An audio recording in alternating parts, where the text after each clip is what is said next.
इंदौर के रघुवंशी परिवार में शादी की खुशियां थीं। राजा रघुवंशी और सोनम रघुवंशी की शादी को अभी 9 दिन ही हुए थे। यह नया नवेला जोड़ा हनीमून के लिए शिलांग रवाना हुआ, जो उनके घर से 2170 किलोमीटर दूर था।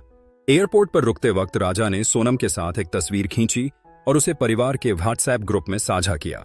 तस्वीर में राजा के गले में एक चमकदार सोने की चेन साफ दिख रही थी। जब राजा की मां उमा देवी ने यह तस्वीर देखी तो वह परेशान हो गईं। उन्होंने तुरंत राजा को फोन लगाया और गुस्से में कहा, बेटा, मैंने मना किया था कि इस कीमती चेन को बाहर मत ले जाना। यह कोई दिखावे की चीज नहीं है, कहीं कोई खतरा हो गया तो। राजा ने जवाब दिया, मां, मैं इसे नहीं पहनना चाहता था, लेकिन सोनम ने जिद की, कहती थी कि यह मुझे और आकर्षक बनाती है। उमा ने चेतावनी दी, बाहर घूमते वक्त ऐसी चीजें छिपाकर रखनी चाहिए, इसे बैग में डाल दे ताकि कोई नजर न लगाए। उमा को अपने बेटे की सुरक्षा की चिंता थी। वह बार बार फोन करके उनकी खैरियत पूछती थी।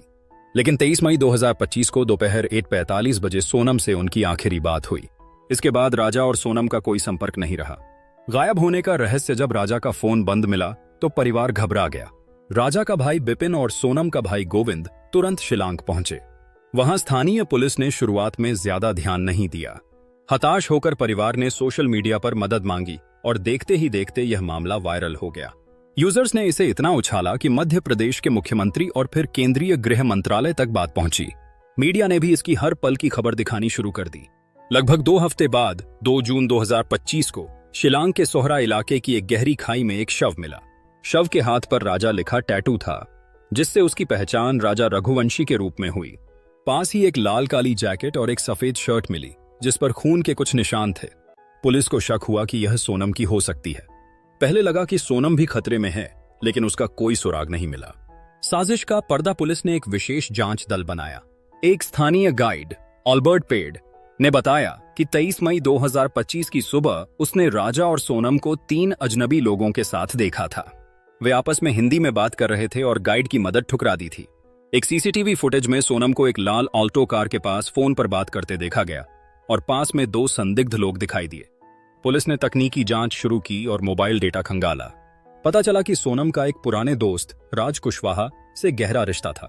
राज इंदौर में एक प्लाईवुड कंपनी में काम करता था, जहां सोनम भी पहले जिम्मेदारी संभालती थी। दोनों के बीच प्रेम था, लेकिन सोनम की शादी एक सामाजिक पत्रिका के जरिए राजा से तय हो गई। पुलिस को शक हुआ कि सोनम ने राज कुशवाहा और उसके साथियों आकाश लोधी, विशाल चौहान और आनंद कुर्मी के साथ मिलकर राजा की हत्या की साजिश रची। 17 दिन बाद 8-9 जून 2025 की रात को गाजीपुर के नंदगंज इलाके में एक ढाबे पर सोनम बदहवास हालत में मिली। वह काले कपड़िद्धों में थी और रो रही थी। ढाबे के मालिक साहिल यादव ने पुलिस को सूचना दी। सोनम ने दावा किया कि उसे किसी ने अगवा किया था, लेकिन पुलिस को उसकी कहानी संदिग्ध लगी। हत्या की साजिश पुलिस ने राज कुशवाहा, आकाश लोधी, विशाल चौहान और आनंद कुर्मी को गिरफ्तार किया।